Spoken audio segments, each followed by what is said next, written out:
بسم الله الرحمن الرحيم. الحمد لله رب العالمين،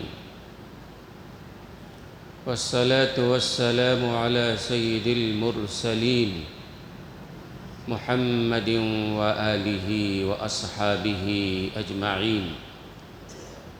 أما بعد، فأعوذ بالله من الشيطان الرجيم. بسم الله الرحمن الرحيم. قل إن صلاتي ونسكي ومحياي ومماتي لله رب العالمين لا شريك له وبذلك أمرت وأنا أول المسلمين. صدق الله العلي العظيم وصدق رسوله النبي الكريم، ونحن على ذلك من الشاهدين والشاكرين، والحمد لله رب العالمين. رب اشرح لي صدري ويسر لي أمري واحلل عقدة من لساني يفقه قولي. سبحانك لا علم لنا إلا ما علمتنا إنك أنت العليم الحكيم. اللهم رب زدني علما، اللهم إنا نسألك علما نافعا، اللهم جنبنا الفواحش والمعاصي والخطايا والزلل ما ظهر منها وما بطن. محترم حاضرین کرام، آج ذی الحجہ کی 7 تاریخ ہے، کل 8ویں تاریخ ہے، اتوار کو 9ویں تاریخ ہے اور پیر کو 10ویں تاریخ ہے۔ رؤیت ہلال کمیٹی کے اعلان کے مطابق پیر کے دن انشاءاللہ عید الاضحیٰ پڑھی جائے گی، منائی جائے گی اور قربانی کی شروعات ہوگی۔ ظاہر سی بات ہے، عید الاضحیٰ سے پہلے کا یہ جمعہ موضوع خود بخود متعین ہے۔ گزشتہ کئی جمعہ سے جس موضوع پر میں بات کر رہا تھا، آداب مدینہ منورہ، جو میں عرض کر رہا تھا، وہ موضوع بھی باقی ہے، بات ابھی باقی ہے، انشاءاللہ ہم تفصیل سے پھر عرض کریں گے۔ بڑی اہم باتیں تھیں جو میں عرض کر رہا تھا، یاد ہے آپ حضرات کو؟ یاد رکھا کیجئے، اور یاد رکھیے تو صحیح طور پر یاد رکھیے۔ کبھی کبھی غلط آدمی یاد کر لیتا ہے اور بعد میں حوالہ دیتا ہے، حضرت بولے سو یاد میں غلطی اس کی ہوتی ہے، حوالہ ہم کو۔ کچھ دنوں پہلے کی بات ہے، ایک صاحب آئے میرے پاس اور انہوں نے مجھ سے کہا کہ حضرت تمہیں بیان میں ایسا بولے تھے۔ میں بولا نہیں نا، مجھے یاد نہیں ہے نا۔ نہیں تمہیں بولے تھے تمہیں۔ ارے کب بولا تھا، کہاں، کب کی بولے تھے؟ کب کی کیا؟ جتنی تقریر ملی، کوئی قرآن تو ہے نہیں کہ میں یاد رکھ لیتا ہوں۔ کب کی کیا کی بولے؟ مجھے تو یاد نہیں کہ میں بولا، تمہیں بول نہیں کہ بولے۔ وہ کہ ایک الزام کی طریقے سے بات کر رہے تھے۔ میں نے کہا سنو بھائی، الحمدللہ ہماری جو تقریر ہوتی ہے پچھلے کئی سالوں سے یہ ریکارڈ ہو رہا ہے نا، اور وہ لڑکا ہے عمر، حج کے لیے گیا ہوا ہے، اللہ اس کے حج کو بے انتہا قبول فرمائے۔ بڑا مخلص لڑکا ہے، کام کرتا ہے، نمائش نہیں کرتا ہے۔ وہ حج کو جانے والا تھا، مجھ سے ملنے کے لیے آیا، تو میں نے کہا کہ بھائی جمعہ کے دن، جمعہ کے بعد ہم دعا کر دیں گے، اعلان کر کے کہ فلاں صاحب حج کے لیے جا رہے ہیں اور بھی جانے والے ہیں، اعلان کر دیں گے۔ تو اس بچے نے وہ بات کہی جو آج تک کسی نے نہیں کہی۔ اس نے کہا کہ حضرت وہاں دعا سے سوائے نمائش کے اور کیا ہوگا؟ لوگ جانیں گے فلاں صاحب جا رہے ہیں، فلاں صاحب جا رہے ہیں، اس لیے اس کی ضرورت نہیں ہے۔ آپ دعا کر دیجئے، یہاں روم میں دعا کر دیجئے، تاکہ وہ شیطان جو پیچھے لگا ہوا ہے، تاکہ ہمارے اخلاص میں خلل نہ ڈال دے، دکھاوا اور نمائش پیدا نہ ہو۔ تو بھائی یہ اصل میں اخلاص ہے، ورنہ تو آدمی نمائش میں لگا ہوا ہے، حج کو جا رہا ہے، بہت پہلے سے اعلان شروع کرتا ہے، میں حج کو جا رہا ہوں، حج کو جا رہا ہوں، ہے نا، دعوتیں کھا رہا ہے، پھول کے ہار پہن رہا ہے، پھر ایئرپورٹ کو جا رہے ہیں، حج بھون کو جا رہے ہیں، پورا خاندان جا رہا ہے، عورتیں جا رہی ہیں، مرد جا رہے ہیں۔ یہ کیا ہے آخر یہ بھائی؟ عورتوں کو گھر پہ چھوڑو بھائی، وہیں ملاقات کر لو، بات ختم۔ 2-4 ساتھی جا رہے ہیں، وہاں تک جاؤ۔ تو اس نے یہ کہا، ایسے ہمارے ایک اور دوسرے ساتھی ہیں جناب اسلم صاحب، ان سے بھی کہا چلو دعا کر لیں گے۔ انہوں نے کہا نہیں حضرت، یہیں روم میں دعا کر لیں گے۔ میں روم میں بیٹھ کے دعا کیا۔ تو میں نے اس بندے سے کہا جو کہہ رہا تھا کہ تمہیں بولے یہ بات، میں بولا مجھے یاد نہیں ہے۔ اب وہ بضد تھا، بولے میں نے کب کی بات تمہیں پوچھے تو کیا مجھے یاد بھی رہتی کیا؟ میں نے کہا ایک کام کرو، الحمدللہ پچھلے کئی سالوں سے یوٹیوب پر جو ہے باضابطہ میری تقریر جمعہ کی اپلوڈ ہوتی ہے، اور الاخیار چینل ہے اس پر بھی آتا ہے، پوری تقریر وہاں ہے، جاؤ دیکھو، جا کر سن کر کے مجھے بتاؤ، آ کر لا کر کے بتاؤ کہ میں نے یہ کہا، تب جواب دے سکتا ہوں۔ اس طرح زبانی تو غلط سن کے اس نے اپنی بات رائے قائم کر لیا۔ تو میں یہ کہہ رہا ہوں جو سنیں آپ توجہ کے ساتھ سنیں اور عمل کی نیت کے ساتھ سنیں۔ عمل کی نیت سے سنیں گے تو اللہ عمل کی توفیق عطا فرمائے گا۔ پہلے مرحلے میں ہی عمل کی نیت نہیں ہے تو کہاں سے عمل کی توفیق مل جائے گی؟ تو اس لیے سنیں غور سے، عمل کی نیت سے سنیں۔ اور کوئی بات اگر آپ کو پوچھنا ہو، آپ آ کے پوچھ سکتے ہیں مجھ سے۔ کبھی کبھی لوگ ایسے فون کر لیتے ہیں، ہمارے ایک دوست ہیں، کبھی میں نے بیان کیا تھا، جمعہ میں بیان کیا تھا کہ 4 انبیاء کرام ہیں جو ابھی زندہ ہیں۔ بیان کیا، بات ہو گئی، ختم۔ اب انہوں نے تھوڑے دنوں پہلے مجھے فون کیا اچانک، حضرت تمہیں بولے تھے نا وہ 4 انبیاء زندہ ہے، وہ کون ہیں وہ؟ میں نے کہا بھائی اس طرح سے سوال کرے تو ظاہر ہے کوئی قرآن کا ٹکڑا تو نہیں کہ میں سنا دوں کہ یاسین کا سورہ ذرا پڑھنا شروع کر ڈالو، ہمیں شروع کر دیں گے۔ تو خیر پھر اس کے بعد میں نے ان کو بتایا، کعب احبار ایک صحابی ہیں، کعب احبار تابعی ہیں، پہلے یہودی تھے، بعد میں ایمان لائے ہیں، حضرت عمر فاروق رضی اللہ تعالیٰ عنہ کے ساتھ رہا کرتے تھے۔ تو کعب احبار کہتے ہیں کہ 4 انبیاء کرام ابھی بھی زندہ ہیں، 2 آسمانوں میں ہیں اور 2 زمینوں میں ہیں۔ یہ کعب احبار کی رائے ہے، در منصور کی روایت ہے۔ کعب احبار کہتے ہیں 4 نبی زندہ ہیں، 2 آسمانوں میں ہیں، 2 زمینوں میں ہیں۔ 2 آسمانوں میں ہیں کون؟ حضرت عیسیٰ علیہ السلام کے بارے میں تو قرآن سے خود ثابت ہے کہ اللہ نے ان کو اٹھایا ہوا ہے، اور حضرت ادریس علیہ السلام کے بارے میں بھی آتا ہے کہ اللہ نے ان کو بھی آسمان پہ رکھا ہے۔ تو یہ 2 نبی ہیں جو زندہ ہیں آسمانوں پہ، اور 2 نبی ہیں جو زندہ ہیں زمین پر۔ کعب احبار کی روایت، ایک تو حضرت خضر علیہ السلام اور دوسرے حضرت الیاس علیہ السلام۔ حضرت الیاس علیہ السلام کا تذکرہ بھی قرآن کریم میں کئی مقام پہ آیا ہے، سورہ صافات میں بھی اس کا تذکرہ ہے۔ تو بہرحال میں نے ان کو بتایا، تو اس طرح لوگ یاد رکھتے ہیں، دلچسپی ہوتی ہے، سننا چاہتے ہیں، پوچھنا چاہتے ہیں، الحمدللہ کوئی بات نہیں ہے۔ لیکن کوئی بات غلط طور پر، اعتراض کے طور پر آ کر کہہ دینا تمہیں ایسا بولے تھے۔ میں بولا لاؤ بھائی جا کے میرے یوٹیوب پر تقریریں ہیں دیکھ کر کے لے کے آؤ، دوبارہ پھر لوٹ کے آئے نہیں وہ۔ تو بہرحال میں یہ عرض کر رہا ہوں کہ آپ جو بات سنیں عمل کی نیت سے سنیں، اللہ تعالی ہم سب کو عمل کی توفیق عطا فرمائے۔ تو عید الاضحیٰ سے پہلے کا یہ آخری جمعہ ہے، اس لیے موضوع خود بخود متعین ہے۔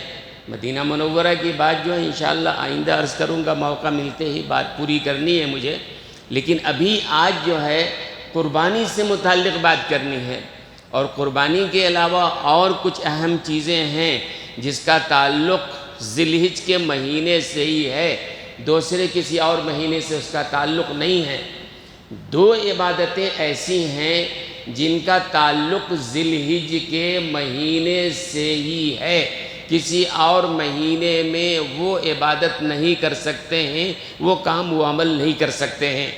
ایک حج کا مسئلہ ہے، ظاہر سی بات ہے آج جو حجاج کرام اس سال حج کے لیے تشریف لے گئے ہیں، ابھی وہ منی میں موجود ہوں گے، چونکہ وہ 8ویں تاریخ ہے، آج منی میں وہ موجود ہوں گے، کل ان کے لیے عرفات کا میدان ہے، یوم عرفہ ان کے لیے ہوگا، اور پھر اس کے بعد جو ہے اتوار کے دن جو ہے ان کے لیے یوم النحر ہے، ہمارے لیے پیر کے دن یوم النحر ہے۔ تو کئی باتیں اس سلسلے میں، پہلی بات تو یہ کہ عید الاضحیٰ کے آنے ان ایام میں جو ہے دو عمل، ایک تو حج کا عمل ظاہر ہے ذی الحج کے مہینے میں ہی انجام پاتا ہے۔ 8 ذی الحج سے لے کر 13 ذی الحج تک، یہ 5 دن کے اندر ہی ہو سکتا ہے۔ سال میں کبھی اور نہیں ہو سکتا ہے، کہیں اور نہیں ہو سکتا ہے، مکہ میں یعنی مینا میں، مزدلفہ میں، عرفات میں وہی ہونا ہے، کہیں اور نہیں ہونا ہے۔ اللہ نے جگہ بھی متعین کر دیا، اللہ نے وقت بھی متعین کر دیا ہے، تو اللہ نے حج جیسی عظیم الشان عبادت کے لیے ذی الحج کے ایام کو مقرر فرمایا ہے، اس مہینے کو۔ تو ایک تو یہ عبادت ہے، باقی اور عبادت کا مسئلہ تو آپ جانتے ہیں، نماز 5 وقت فرض ہے، روزہ جو ہے رمضان المبارک میں فرض ہے۔ 5 وقت نماز کے علاوہ آدمی نفل جب چاہے جس وقت چاہے پڑھ سکتا ہے، ممنوع اوقات کو چھوڑ کے جب چاہے وہ پڑھ سکتا ہے۔ حج جب چاہے نہیں کر سکتا ہے، جہاں چاہے نہیں کر سکتا ہے، اسی مہینے میں کرنا پڑے گا، وہیں مزدلفہ عرفات مینا میں ہی کرنا پڑے گا، اس کے اعمال انجام دینے پڑیں گے۔ روزہ رمضان میں آپ کر سکتے ہیں، نفل روزہ جب چاہے آپ رکھ سکتے ہیں، ہے نا۔ زکوٰۃ آپ کو سال میں ایک بار دینا ہے، لیکن نفلی صدقہ جب چاہے جتنا چاہے آپ دے سکتے ہیں۔ لیکن حج ہمیشہ نہیں کر سکتے ہیں، ہر جگہ نہیں کر سکتے ہیں، تو ان ایام کو اللہ نے حج کے لیے متعین فرمایا ہے۔ اور دوسری قربانی کے لیے اللہ نے ان ایام کو متعین فرما دیا ہے۔ قربانی کا جو عمل ہے ہر صاحب نصاب کے لیے، جو بھی صاحب استطاعت ہیں قربانی کر سکتے ہیں، ان کے لیے قربانی عاقل ہو، بالغ ہو، مقیم ہو، یعنی مسلمان تو خیر ہے ہی، عاقل ہو، بالغ ہو، مقیم ہونا بھی شرط ہے۔ کوئی شرعی مسافرت میں اگر ہے اس کے لیے قربانی نہیں ہے، کر دے الحمدللہ ادا ہو جائے گا، لیکن اگر نہیں کر رہا ہے تو اس پر فرض نہیں ہوتا ہے، واجب نہیں ہوتا ہے۔ تو ایام قربانی متعین ہے، ذی الحج کے مہینے میں ہی قربانی کی جا سکتی ہے۔ 10 ذی الحج کو، 11 ذی الحج کو، 12 ذی الحج کو، یہ 3 دن متعین کر دیا گیا ہے۔ کوئی اگر چاہے ان 3 دنوں کو چھوڑ کے کبھی اور قربانی کرنا نہیں کر سکتے ہیں۔ ہاں، صدقہ کا بکرا ذبح کر کے گوشت تقسیم کرنا چاہیں جب چاہیں کر سکتے ہیں آپ، لیکن قربانی کا عمل ذی الحج کے 10، 11، 12 کو شریعت نے متعین کر دیا ہے، کوئی بدل نہیں سکتا ہے۔ حج کے لیے اللہ نے ذی الحج کے 5 دنوں کو متعین کر دیا ہے، جگہ بھی متعین کر دیا ہے، کوئی اس کو بدل نہیں سکتا ہے۔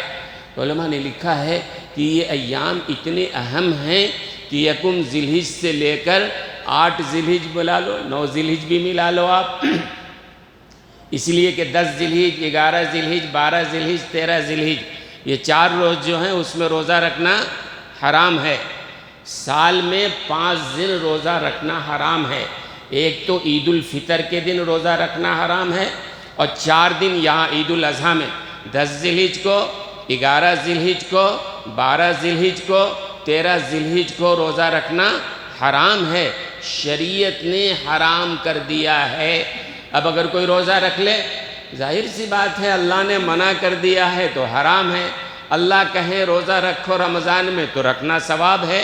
معلوم ہوا کہ ہمارے روزہ رکھنے نہ رکھنے کا مسئلہ نہیں ہے، بلکہ اللہ کے بتانے، ہاں کہنے اور نہ کہنے کا ہے۔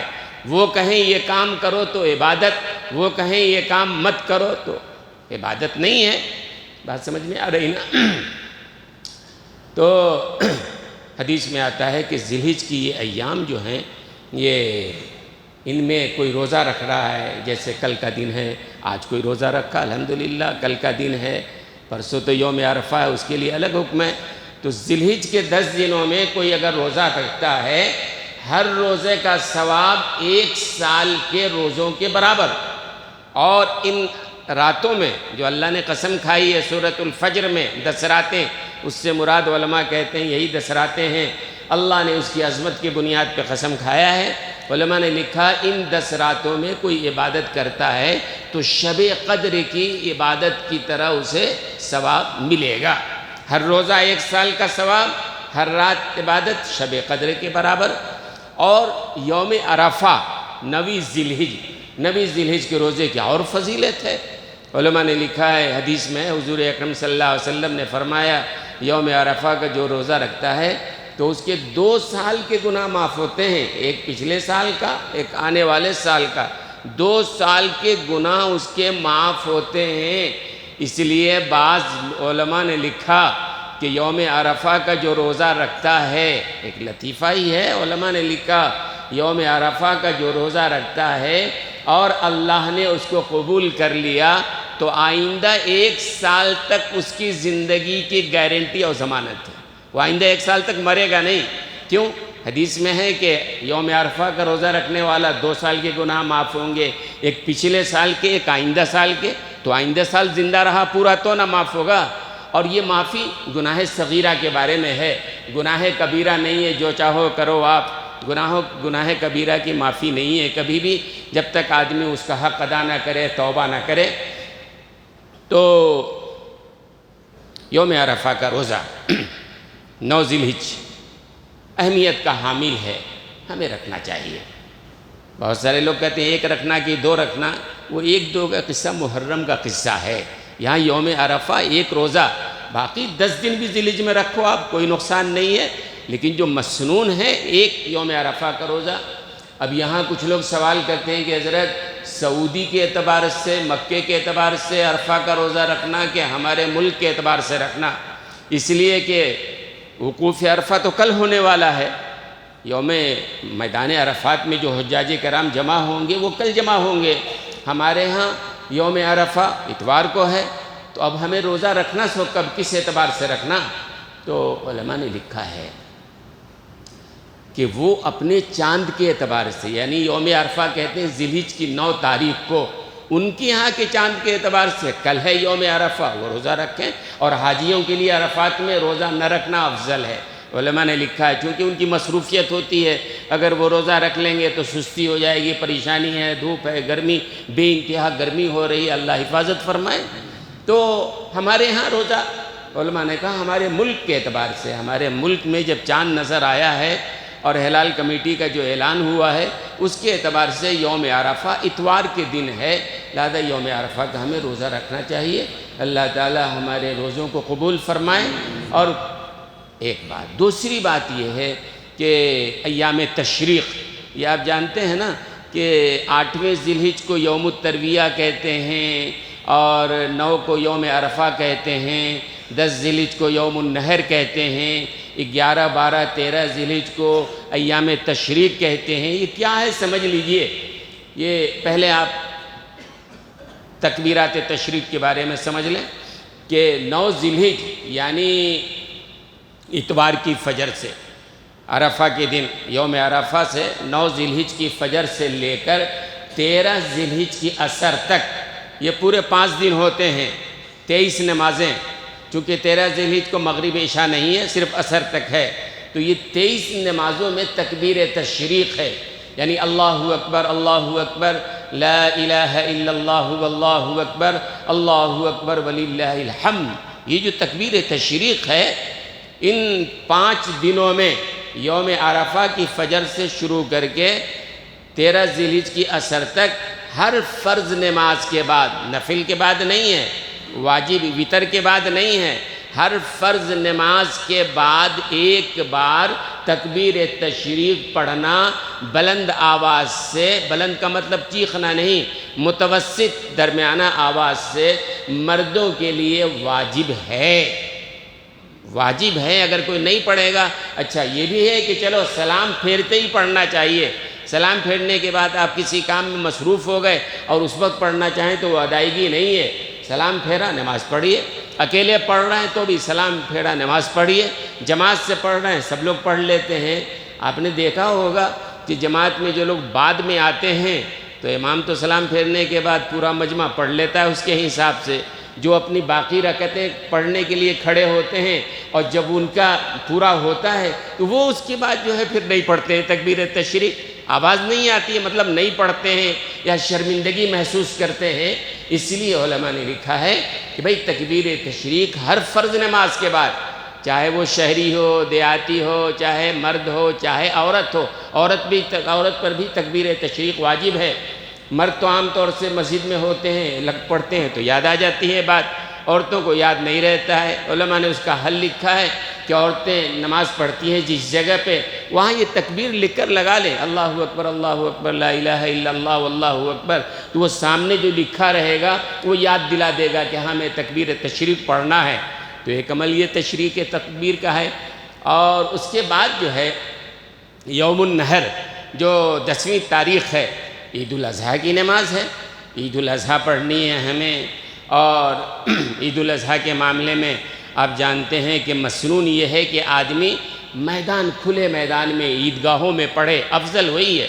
رسول اللہ صلی اللہ علیہ وسلم نے پوری زندگی میدان میں باہر آپ نے کھلی جگہ پہ عیدین کی نماز ادا کی ہے۔ صرف ایک بار بارش کی وجہ سے آپ نے مسجد نبوی میں وہ نماز ادا کی ہے۔ لہذا علماء نے لکھا ہے کہ افضل بہتر وہی ہے، لہذا ہمیں بھی کوشش کرنی چاہیے۔ باقی آج کل عیدگاہیں کم ہو رہی ہیں، میدان کم ہو رہے ہیں، جگہ قریب میں نہیں ہے، بوڑھے ہیں، کمزور ہیں، ایسے لوگ ہیں، بہت ساری مسجدوں میں انتظام ہے، علماء نے اس کی اجازت دی ہے۔ ہماری اس مسجد میں بھی جو بعد میں اعلان کرنا تھا کہ اس مسجد میں بھی انتظامیہ نے طے کیا ہے کہ عید الاضحیٰ کی نماز 7:30 بجے ادا کی جائے گی۔ انشاءاللہ مجھے ہی پڑھانا ہے، تو بہرحال جو حضرات پڑھنا چاہیں 7:30 سے پہلے تو مسجدوں میں بھی پڑھ سکتے ہیں، لیکن افضل ہے کہ عید الاضحیٰ میں آپ یا عیدین میں آپ جو ہے وہ میدانوں میں عیدگاہوں میں جانے کی کوشش کریں۔ اس کے بعد قربانی کا مرحلہ ہے۔ میں بتاؤں یوم الترویہ 8 تاریخ کو کیوں کہتے ہیں؟ یہ 8ویں ذی الحجہ کو یوم الترویہ کہا جاتا ہے۔ حضرت ابراہیم علیہ السلام نے 8ویں تاریخ کے شب میں خواب دیکھا۔ خواب یہ دیکھا کہ اپنے ہاتھوں سے اپنے بیٹے کو ذبح کر رہے ہیں۔ ظاہر ہے نبی کا خواب بھی سچا ہوتا ہے، لیکن چونکہ ان سے پہلے تاریخ میں کبھی کوئی ایسا واقعہ پیش نہیں آیا تھا، پوری تاریخ میں کبھی ایسا واقعہ پیش نہیں آیا تھا کسی باپ نے بیٹے کو ذبح کیا ہو یا کسی شریعت میں اس کا حکم آیا ہو، تو ذہن میں یہ بات نہیں آئی کہ میرا بیٹا جو 13 سالہ ہے پیارا سا، اس کی قربانی کا حکم آ رہا ہے۔ تو حضرت ابراہیم علیہ السلام 8ویں رات میں خواب دیکھا، صبح اٹھے، 100 اونٹ قربان کر دیا انہوں نے، اور سوچتے رہے کیا مطلب تھا۔ دوسری رات سوئے، پھر یوم عرفہ اس رات میں انہوں نے خواب دیکھا کہ پھر وہی خواب دیکھ رہے ہیں کہ قربان کرنا ہے بیٹے کو۔ پھر 9 تاریخ جب بھی اٹھے، یوم عرفہ کا مطلب ایک یہ بھی ہے۔ اچھا، یوم الترویہ کہتے ہیں، ترویہ کے معنی سوچ بچار۔ 8 تاریخ کو حضرت ابراہیم علیہ السلام غور و فکر کرتے رہے خواب کا مطلب کیا ہے۔ اور یوم الترویہ کہنے کی وجہ یہ بھی ہے کہ اس زمانے میں جو ہے لوگ جب مینا کو جاتے تھے، 8 تاریخ کو وہ فجر پڑھ کے جانا ہے مینا، تو اس زمانے میں اونٹوں کو جو ہے اچھی طرح پانی پلا دیتے تھے۔ اونٹ کی خاصیت یہ ہے کہ پانی نہ ملنے کی جگہ پہ اس کو 2-3 دن کا پانی پلا دیتے ہیں، وہ اسٹاک کر لیتا ہے۔ بہرحال اللہ نے اس کے اندر صفت رکھی ہے۔ حجاج کرام 8 تاریخ کو اپنے جانوروں کو، اونٹوں کو اچھا پلا کے سیراب، ترویہ کے معنی سیراب کرنا، اس لیے بھی 8ویں تاریخ کو یوم الترویہ کہتے ہیں۔ یا حضرت ابراہیم علیہ السلام ترویہ یعنی غور و فکر کیا، سوچ بچار کیا، اس لیے 8 تاریخ کو یوم الترویہ کہتے ہیں۔ 9ویں تاریخ کے رات میں سوئے، پھر خواب دیکھا، جب اٹھے 200 اونٹ قربان کر دیا انہوں نے، لیکن سمجھ گئے حضرت ابراہیم علیہ السلام کہ یقیناً اللہ سے کچھ اور مطالبہ ہے۔ کہتے ہیں کہ یوم عرفہ کا مطلب عرفہ جان لینا، سمجھ گئے تھے کہ کچھ اور اللہ کا مقصد ہے۔ یوم النحر 10ویں رات کو سوئے تو پھر خواب دیکھا، تو اس دن اشارہ یہ ہوا کہ تمہاری سب سے محبوب چیز جو ہے اسے قربان کرو۔ اب یوم النحر سمجھ گئے کہ یہ بیٹے کے قربانی کی بات ہے۔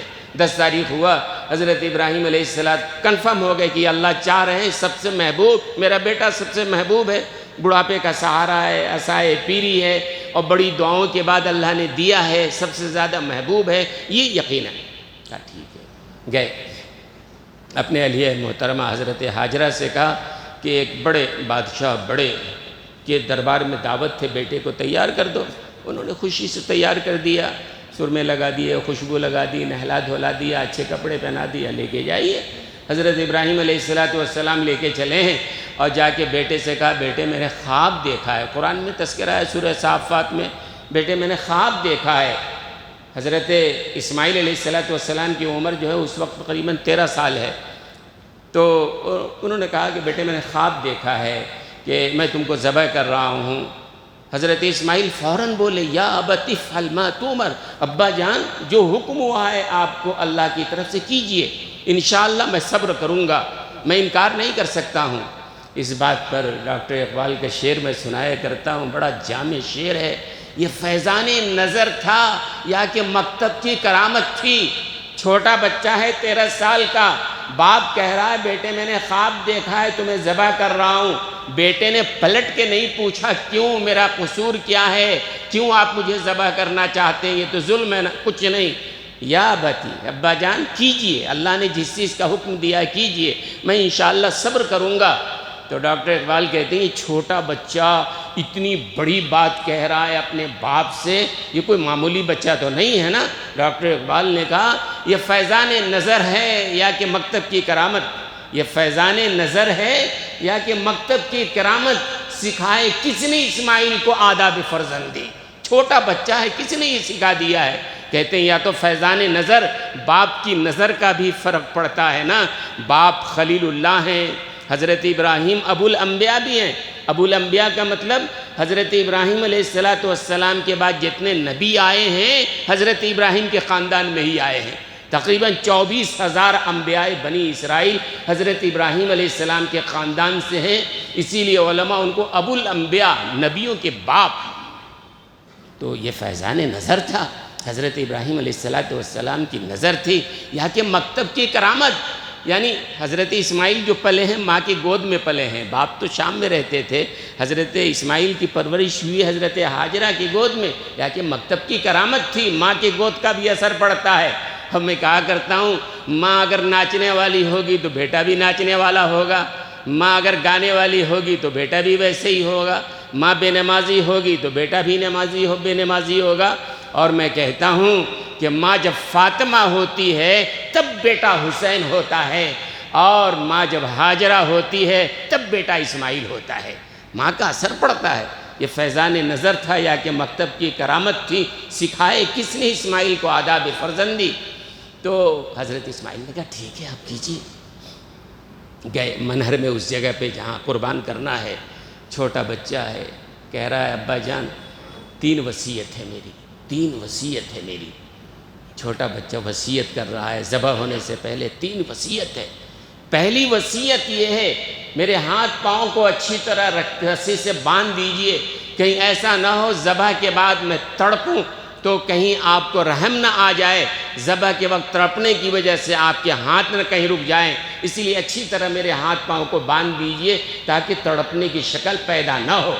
دوسری وصیت یہ ہے کہ آپ جب ذبح کرنے لگیں مجھے چہرے کو زمین کی طرف رکھیے گا، سامنے رکھیں گے کہیں نظریں ملیں گی باپ بیٹے کی، آپ کے سینے میں باپ کا دل ہے، دل کہیں دھڑک نہ جائے، چاقو کہیں رک نہ جائے، اس لیے جب ذبح کرنے لگے مجھے پیشانی کے بل لٹائیے گا، یعنی چہرہ زمین کی طرف ہو تاکہ آمنے سامنے نہ ہو۔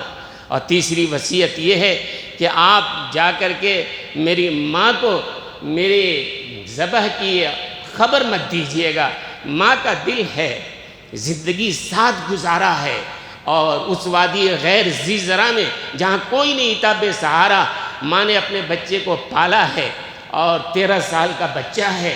جب ماں کو اطلاع ملے گی میری موت کی تو شاید میری ماں برداشت نہیں کر سکے گی، اس کا دل کہیں پاش پاش نہ ہو جائے، آپ اطلاع مت دیجیے گا۔ یہ وصیت کر رہا ہے چھوٹا بچہ، یہ فیضان نظر تھا یا کہ مکتب کی کرامت تھی؟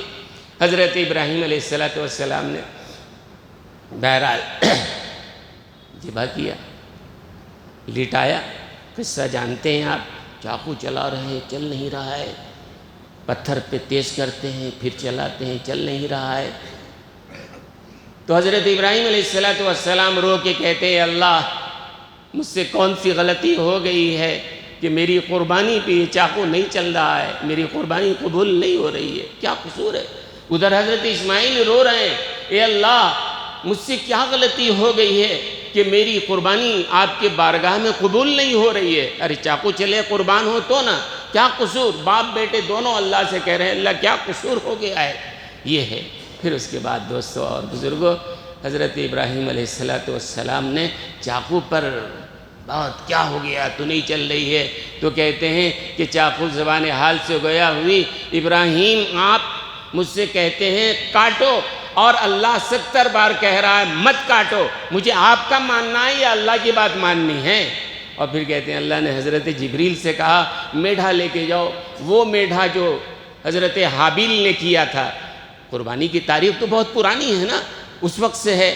بہرحال وہ میڈھا لے کے آئے اور حضرت اسماعیل کو ہٹایا اور وہاں لٹایا، اور حضرت ابراہیم نے جب چاقو چلایا ذبح ہو گیا، خوش ہو گئے، آنکھ سے پٹی ہٹایا تو دیکھا یہ تو میڈھا ذبح ہے۔ تو یہ دیکھ کر کے حضرت جبریل امین نے کہا اللہ اکبر اللہ اکبر، حضرت اسماعیل نے کہا لا الہ الا اللہ واللہ اکبر، حضرت ابراہیم نے کہا اللہ اکبر وللہ الحمد۔ باتیں اور بھی عرض کروں گا میں، وقت ہے بھی 5 منٹ ہے۔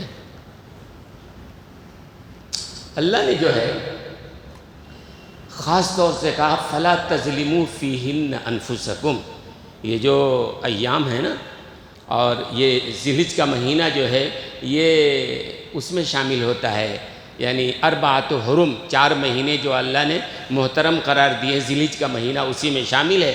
اس آیت کے آخر میں اللہ نے فرمایا فَلَا تَظْلِمُوا فِيهِنَّ أَنفُسَكُمْ، اپنے آپ پر ظلم مت کرنا۔ اپنے آپ پر ظلم کیا ہے؟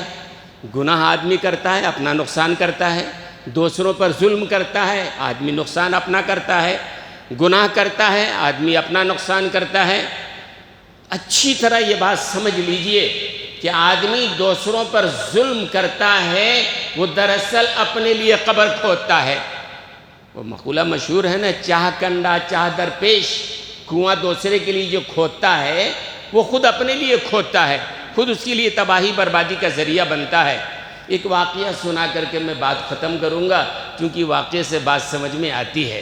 واقعہ ہے علامہ حافظ ابن حجر رحمۃ اللہ علیہ کی کتاب ہے کتاب الزواجر، حوالہ بھی دے رہا ہوں تاکہ سمجھ میں بات آئے۔ تو علامہ حافظ ابن حجر رحمۃ اللہ علیہ کہتے ہیں ایک دفعہ میں نے، توجہ ہے نا بھائی، واقعہ سنا رہا ہوں پوری توجہ سے سنیے۔ حافظ ابن حجر کہتے ہیں کہ ایک دفعہ میں نے دیکھا ایک شخص ہے جس کا کندھے سے ہاتھ کٹا ہوا ہے، اور وہ زور زور سے چیخ کر کہہ رہا ہے لوگوں مجھ سے عبرت حاصل کرو، مجھ سے عبرت حاصل کرو، اور خدا کے لیے کبھی کسی پر ظلم مت کرو۔ یہ بار بار کہہ رہا ہے وہ۔ حافظ ابن حجر کہتے ہیں میں اس کے پاس گیا، میں نے کہا بھائی کیا بات ہے، تم یہ بول رہے ہو کسی پر ظلم مت کرو، مجھ سے عبرت حاصل کرو، کیا بات ہے؟ تو اس نے کہا بھائی میرا ایک قصہ ہے، بڑا عجیب و غریب قصہ ہے، وہ میں سناتا ہوں۔ اور جو ہاتھ کٹا آدمی تھا اس نے حافظ ابن حجر کو اپنا واقعہ سنایا کہ میرا قصہ یہ ہے کہ میں بڑا ظالم آدمی تھا، کوئی چیز پسند آ جاتی تھی میں لے لیتا تھا۔ آج بھی کئی لوگ ہوتے ہیں، کوئی چیز پسند آ گئی ہر قیمت پہ چاہیے ہی، زمین جائیداد پسند آ گئی چاہیے ہی، فلاں چیز چاہیے ہی، چاہے کسی طرح چاہیے۔ تو میں بڑا ظالم آدمی تھا، ظلم کرتا تھا، میں لے لیتا تھا۔ ایک دفعہ میں دریا کے کنارے سے گزر رہا تھا تو ایک مچھوارا، مچھلی پکڑنے والا شخص، اس نے ایک بڑی سی مچھلی پکڑی، مجھے وہ مچھلی پسند آ گئی، تو میں نے اس سے کہا کہ بھائی یہ مچھلی مجھے دے دو۔ اس نے کہا نہیں بھائی یہ مچھلی میں نے میرے لیے پکڑا ہے، میں غریب آدمی ہوں، یا تو بازار میں بیچ کے اپنے بیوی بچوں کے لیے روٹی کا انتظام کروں گا میں، یا نہیں بکا تو اسی مچھلی کو آج رات ہم بیوی بچے کھائیں گے، میں نہیں دے سکتا ہوں۔ لیکن وہ کہنے لگا کہ مجھے طاقت کا نشہ تھا، آدمی کو طاقت کا نشہ ہوتا ہے نا تو سب بھول جاتا ہے۔ میں نے اس کو مارا پیٹا اور وہ مچھلی ہم نے زبردستی چھین لیا، اور وہ مچھلی لے کے میں اپنے گھر جا رہا تھا، راستے میں مچھلی نے میرے انگوٹھے میں کاٹ لیا، زور سے گھر پہنچا، میں نے مچھلی ایک طرف رکھ دیا، اور وہ انگوٹھے کا درد بڑھتا چلا جا رہا تھا، ٹیس بڑھتا چلا گیا، رات میں نیند نہیں آئی۔ صبح ہوئی تو میں ڈاکٹر کے پاس گیا، ڈاکٹر نے معائنہ کر کے کہا بھئی آپ کا انگوٹھا تو سڑ گیا ہے، انگوٹھا کاٹنا پڑے گا ورنہ کوئی چارہ نہیں ہے، پورے جسم میں زہر پھیل جائے گا۔ میں نے کہا چلو بھائی کاٹ دو انگوٹھا، انگوٹھا کاٹ دیا ڈاکٹر نے، لیکن اس کے بعد پورے یہ ہتھیلی میں درد شروع ہو گیا۔ پھر ڈاکٹر کے پاس گیا، ڈاکٹر نے کہا نہیں زہر آگے پھیل گیا ہے، ہتھیلی کاٹنی پڑے گی اور کوئی چارہ نہیں۔ میں نے کہا چلو کاٹ دو۔ پھر اس کے بعد یہاں کوہنی سے درد شروع ہونے لگا اور بہت ہی پریشانی، راتوں کی نیند اڑ گئی۔ میں پھر گیا، ڈاکٹر نے کہا زہر یہاں تک پھیل گیا ہے، کاٹنا پڑے گا، کوئی چارہ نہیں۔ میں نے کہا کاٹ دو۔ پھر آگے اور درد شروع ہوا تو ڈاکٹر نے کہا کندھے سے کاٹنا پڑے گا۔ میں نے کہا کاٹو بھائی تاکہ جان تو بچے۔ جب کندھے تک کٹ گیا، بار بار کٹتا رہا، زہر بڑھتا رہا، تو ہمارے کچھ دوستوں نے بھی، ڈاکٹر نے بھی کہا کہ یہ شروع کیسے ہوا وہ بتاؤ۔ یہ معاملہ سڑنے کا، میں نے مچھلی کا قصہ بتایا کہ مچھلی نے کاٹ لیا تھا، بات سمجھ میں آئی۔ تو پھر اس وقت کسی نے کہا کہ مچھلی کس طرح حاصل کیا تھا، تو معلوم ہوا کہ ہم نے ظلم کر کے اس سے چھینا تھا، زبردستی اس غریب کی ہم نے مچھلی ہتھیا لی تھی۔ وہ غریب بیچارہ اپنے رزق کے لیے انتظام کر رہا تھا اور طاقت کے بل پہ اس نے چھین لیا تھا، وہیں سے ہاتھ سڑنے لگا اور کٹ گیا۔ اس کے بعد کہنے لوگوں نے کہا کہ ڈھونڈو اسی مچھلی والے کو، اگر وہ معاف کرے تو شاید تمہاری جان بچے ورنہ بچنے والی نہیں ہے۔ کہتا ہے میں دریا کے کنارے گیا، یہاں گیا، وہاں گیا، ڈھونڈتے ڈھونڈتے وہ ملا مچھوارا۔ میں نے اس کو پکڑا، پکڑتے ہی اس کے پاؤں میں گر گیا کہ بھائی مجھ سے بڑی غلطی ہو گئی ہے، میں نے تمہاری مچھلی زبردستی لے لی تھی۔ اور یہاں میں مچھلی کا قصہ سنا رہا ہوں، لیکن ہر آدمی اپنا جائزہ لے، ہم اپنے دائرے میں کہاں کہاں ظلم کر رہے ہیں۔ ہر آدمی اپنا جائزہ لے، بات مچھلی کی نہیں ہے، ظلم کی ہے۔ آپ ظالمانہ طریقے سے کسی کی چیز ہڑپ کرنا چاہتے ہیں، ظالمانہ طور پر کسی کی زمین جائیداد ہڑپنا چاہتے ہیں، ظالمانہ طور پر کسی کے حقوق کو غصب کرنا چاہتے ہیں۔ ایک آدمی کہتا ہے ہمارے پاس وزارت ہے، ہمارے پاس بڑی طاقت ہے، ہمارے پاس پیسہ ہے۔ تم اللہ کی طاقت کو نہیں جانتے ہو۔ اللہ جب پکڑنے پہ آتے ہیں تگنی کا ناچ نچا دیتے ہیں، بات سمجھ میں آتی ہے۔ اللہ نے انگوٹھے کٹوائے، ہتھیلی کٹائی، کوہنی کٹائی، یہ کٹا دیا۔ آخر جہاں کے سکون کہاں ملا؟ اس مچھلی والے کو پکڑا، اس کے پاؤں پکڑے، معاف کر دو بھائی۔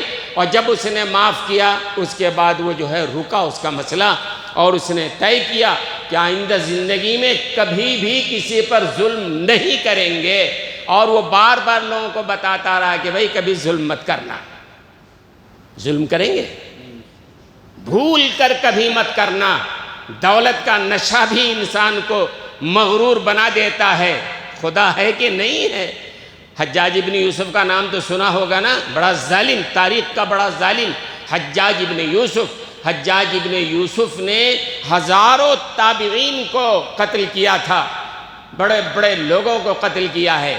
آخری قتل جو اس نے کیا حضرت سعید ابن زبیر کو قتل کیا ہے۔ حجاج ابن یوسف نے آخری قتل کس کا کیا؟ تابعی بزرگ تھے حضرت سعید ابن زبیر، جب قتل کیا ہے پھر اللہ نے پکڑ لیا، اللہ نے مہلت دیا، دیکھتے ہیں سدھر جائے سدھر جائے۔ جب حضرت سعید ابن زبیر کو قتل کیا اللہ نے پکڑ لیا، بیماری آئی، اس کے بعد کوئی اور قتل نہیں کر سکا۔ کیسی بیماری آئی؟ اللہ تو جیسی بیماری چاہے لا سکتے ہیں۔ کہتے ہیں زمہریری کی بیماری ہو گئی۔ یہ کون سی بیماری ہے؟ بلا ہے بھئی ایڈس فلاں فلاں تو آپ نے سنا ہے۔ زمہریری کی بیماری لگ گئی اس کو، اندر سے اتنا ٹھنڈ لگتا تھا کہ باہر انگیٹھی جسم سے لگا کے بھی ڈالتے تھے، اس کی کھال جل جاتی تھی لیکن اندر کی سردی ختم نہیں ہوتی تھی، وہ تڑپتا رہتا تھا مچھلی کی طرح سے، اندر اتنا ٹھنڈ۔ اس کو زمہریری کی بیماری ہوتی ہے کہتے ہیں۔ ایک بڑے طبیب کو بلایا، گورنر تھا، بادشاہ تھا حجاج ابن یوسف، بڑے ڈاکٹر کو بلایا تو اس زمانے کا علاج اس نے یہ کیا، ایک دھاگے میں گوشت کا ٹکڑا باندھا اور ٹکڑا باندھ کر اس نے حلق سے پیٹ میں اتارا، اس زمانے کا علاج تھا۔ اور تھوڑی دیر چھوڑنے کے بعد جب دھاگے کو کھینچا وہ گوشت کا ٹکڑا باہر نکلا تو اس کے اندر زہریلے کیڑے لپٹے ہوئے تھے، سینکڑوں زہریلے کیڑے لپٹے ہوئے تھے۔ طبیب نے، ڈاکٹر نے کہہ دیا اب تمہارا علاج ممکن نہیں ہے، ہاں دعا کراؤ کسی اللہ والے سے کام ہو جائے تو ہو سکتا ہے، لیکن اب علاج نہیں ہو سکتا ہے۔ تو اس زمانے کے بڑے اللہ کے ولی حضرت حسن بصری تھے، وہاں گیا حجاج ابن یوسف، وہاں جا کے رونے لگا، حضرت دعا کر دیجئے۔ تو حضرت نے بڑے غصے کا اظہار کیا، بڑے غصے کا۔ اور حضرت حسن بصری کون ہیں؟ بڑے تابعی بزرگ 120 صحابہ کو دیکھا ہے، اور صحابہ کو دیکھنے والے کو تابعی کہتے ہیں، بڑا مقام ہے ان کا بھی۔ اللہ کے رسول نے فرمایا جس نے مجھے دیکھا اس پر بھی جہنم حرام ہے، میرے دیکھنے والے کو جس نے دیکھا اس پر بھی جہنم حرام ہے۔ یہ تابعین کا مقام ہے۔ تو حضرت حسن بصری نے 120 صحابہ کی زیارت کی ہے، اور یہ حضرت حسن بصری ام المومنین حضرت ام سلمہ کی گود میں کھیلے ہوئے ہیں، ام المومنین ہیں۔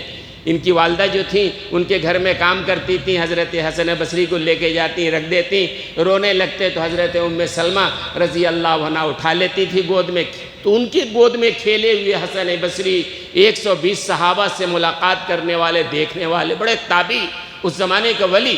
تو حجاج بن یوسف گیا، آخری چلو حضرت سے دعا کراتے ہیں۔ حضرت دعا کر دیے، ڈاکٹر تو بول دیا کچھ نہیں ہونے والا ہے، وہاں چلتے ہیں۔ جب وہاں گیا تو حضرت حسن بصری نے بہت ڈانٹا اس کو، حالانکہ گورنر تھا، بادشاہ تھا، بہت ڈانٹا اور کہا قد نہیتک ان تتعرض للصالحین، میں نے تم کو منع کیا تھا کہ صالحین سے کبھی پنگا مت لینا، علماء سے کبھی مت الجھنا۔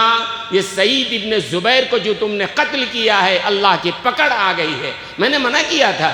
ہاں ظالموں کو قتل کرو، ٹھیک ہے، تمہاری حکومت ہے، جس کو چاہو تم گھر، تمہارا مسئلہ ہے، لیکن علماء سے مت الجھنا، صالحین سے مت الجھنا، متقی نیک پرہیزگار لوگوں سے مت الجھنا۔ قد نہیتک، حضرت حسن بصری نے ڈانٹا، میں نے منع کیا تھا تم کو یہ کام مت کرنا، تم سعید ابن زبیر کے ساتھ لگ گئے، ان کا قتل کیا تم نے، اور آخر میں اسی بیماری میں حجاج ابن یوسف کا انتقال ہو گیا۔ تو دوستو اور بزرگوں، آدمی کو ہمیشہ ظلم سے اپنے آپ کو بچانا چاہیے۔ ظالم کبھی نہیں رہتا ہے، اللہ برداشت نہیں کرتے، آج ہو کل ہو فنا ہونا ہے۔ کوئی سمجھ لے خدا ہے کہ نہیں، خدا تو ہے نا، کسی کمزور پر آپ ظلم کرو گے، طاقت ہے اس لیے، آپ کے پاس عہدہ ہے اس لیے منمانے جو چاہو فیصلہ کر لو۔ کتنے وزیروں کو آپ نے دیکھا ہے، بڑے کر و فر تھے، لیکن اللہ نے نام و نشان مٹایا تو دنیا نے بھلا بھی دیا۔ بہت ساری مثالیں آپ کو اس ہندوستان میں مل جائیں گی، اس سرزمین پہ آپ کے گلی محلے میں مثالیں مل جائیں گی۔